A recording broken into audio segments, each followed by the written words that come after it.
kooxda kulan ayaa ku guuleysatay koobkii afarta kooxood ee la dhaxdhigay ee lagu xusaayay sanad guuradii koowaad ee aasaaska garoonka Kulan Stadium xaafadda Jigjiga yar ee magaalada Hargeysa. Kooxda kulan ayaa 8-2 uga soo badisay kooxda Sahal Transports xilli labadan kooxood isugu yimaadeen finalka koobka xuska sanad guurada koowaad ee aasaaska garoonka Kulan Stadium xaafadda Jigjiga yar degmada Ibrahim Koodbuur ee magaalada Hargeysa. Garoonka kubadda cagta ee Kulan Stadium ayaa hadda sanad jirsaday waxaanu ka mid yahay garoomada ku goglan cawska macmalka ah kaasi oo la aasaasay 7 bisha February 2019 oo hadda hal sano ay ku buuxsantay waa tirsiga miilaadiga taasi oo munaasabad sanad guurada koowaad ee aasaaska garoonkaasina afar kooxood koob la dhaxdhigay isla markaana ay isugu yimaadeen finalka kooxaha Sahal iyo kooxda Kulan aakhirkiina ay kooxda Kulan ay ku guuleysatay koobkaasi.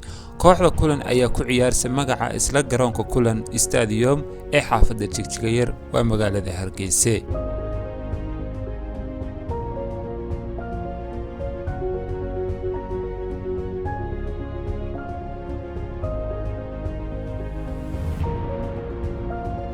Axmed Teeqran wararka malcab magaalada Hargeysa.